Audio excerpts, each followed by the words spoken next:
जिन्होंने day one से इस पूरे मामले पर बहुत ही कड़ी नज़र रखी हुई है। वीरेंद्र जी, स्वागत आपका। तो आज क्या क्या डेवलपमेंट्स हुए? समाजवादी पार्टी का डेलीगेशन मिला और उसके बाद एसपी का भी मैंने स्टेटमेंट सुना, और मास्टरमाइंड को ना पकड़ा जाना, और तीसरा, मैं पिछले 15 दिन से देख रहा हूँ कि राज्य पुरातत्व विभाग वहाँ पर उत्खनन खुदाई के कार्य में लगा हुआ है। क्या हासिल हुआ अब तक? देखिए, खुदाई से कुछ निकले ना निकले, लेकिन इस देश की सियासत में काम करने और चमकने का मौका जरूर निकला है।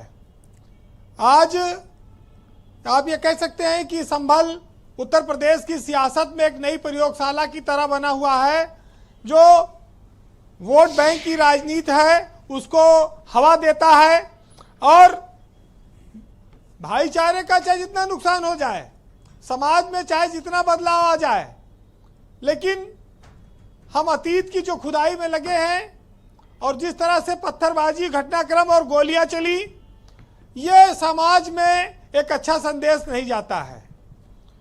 हिंदू और मुस्लिम को लेकर जिस तरह का माहौल बना, ये दर्शाता है कि पश्चिमी उत्तर प्रदेश बड़ा सूट करता है लोगों को, राजनेताओं को। एक जमाना था जब मुजफ्फरनगर का दंगा हुआ और उस दंगे में काफी बवाल मचा और समाजवादी पार्टी की सरकार उसी दंगे की वजह से चली गई। मुजफ्फरनगर के बाद भाजपा सत्ता में चुनाव जीत कर आई, अब वो उत्तर प्रदेश में सत्ता में है। लेकिन सबसे बड़ी बात यह कि जो संभल में लोग मर गए, उनके घावों पर मरहम कैसे लगेगा? पत्थरबाज जो थे, पत्थरबाज होना और आतंकवादी होना और लोगों को पुलिस के ऊपर गोली चलाना, इसमें बड़ा अंतर है। समस्या इस बात की है कि हम लोग जब धर्म और आस्था के सागर में डूब जाते हैं, तो फिर हमारा धर्म अच्छा, तुम्हारा धर्म खराब कैसे हो सकता है? जो धर्म आस्था और प्रेम का संदेश देता हो, वो दूसरों को नुकसान नहीं पहुंचाना चाहिए। लेकिन कह रहे हैं पाकिस्तान वाला कारतूस मिला। अरे भाई, जब रिवॉल्वर पिस्टल लोग खरीदते हैं तो विदेशी खरीदते हैं। तमाम लोगों के पास लाइसेंसी है, विदेशी असलहे हैं, और तमाम अवैध असलहे भी हैं जिनसे तमाम हत्याएं और घटनाएं की जाती हैं। वो इंडिया के बाहर के बने हुए हैं। तो पाकिस्तान के कारतूस मिलना कोई आश्चर्य की बात नहीं है। लेकिन इस मामले को हिंदू मुस्लिम से जोड़कर नहीं देखा जाना चाहिए। अगर गलती किसी ने की, उसकी सजा पूरे समूह को नहीं मिलनी चाहिए। संभल का दर्द भी तो लोगों को देखना चाहिए कि जिन घरों के चिराग बुझ गए, जहां बच्चे अनाथ हो गए, जहां महिलाएं विधवा हो गई, उनका भविष्य क्या होगा?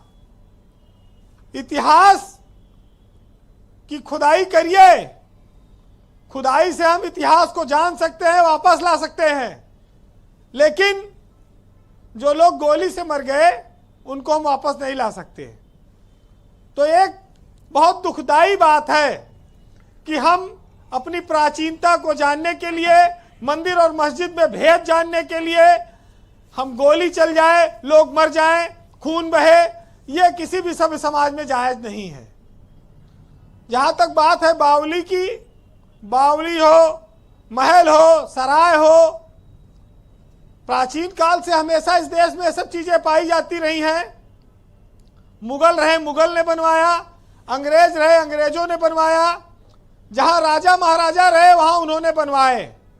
सबके अपने स्थापत्य कला है, सबके अपने अपने अस्तित्व हैं। लेकिन समस्या यह है कि धर्म के नाम पर लोग लड़ने को तो तैयार हैं, लेकिन धर्म के रास्ते पर चलने के लिए तैयार नहीं है। एक साहित्यकार ने लिखा है कि चाहे गीता बाँचिए या पढ़िए कुरान, और तेरा मेरा प्यार ही हर पुस्तक का ज्ञान। जब हर पुस्तक में ज्ञान लिखा है तो इतनी दूरी क्यों है? आज समाजवादी पार्टी ने 5-5 लाख रुपया दिया है लोगों को, जो लोग मरे हैं उनके परिजनों को। सरकार भी चाहती है कि जो लोग मरे हैं उनको कुछ राहत दी जाए, लेकिन सबसे बड़ी बात यह है कि इस खुदाई का अंत क्या है, क्योंकि सुप्रीम कोर्ट से भी एक बात आई थी कि कितना खोदोगे, हर जगह रोज सर्वे के लिए रोज मुकदमे दायर होने लगेंगे, उस पर रोक लगनी चाहिए। संभल ने अगर आपको ऐतिहासिक रूप से कुछ नई चीज दी है तो पीड़ा भी बहुत ज्यादा दे दी है, और पूरे उत्तर प्रदेश के भाईचारे के लिए इस पर एक बहुत बड़ा सवालिया निशान लगा है। ये लोगों को सोचना होगा। ब्रजेश जी,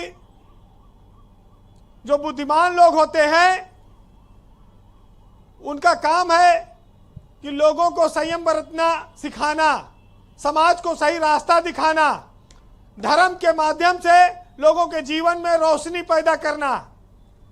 लेकिन समस्या यही है कि अगर किसी को चिढ़ाने के लिए, किसी को परेशान करने के लिए कोई ऐसा काम नहीं होना चाहिए बहुमत के द्वारा जो कमजोर या अल्पसंख्यक या जो कम संख्या में लोग हैं उनको तकलीफ दे।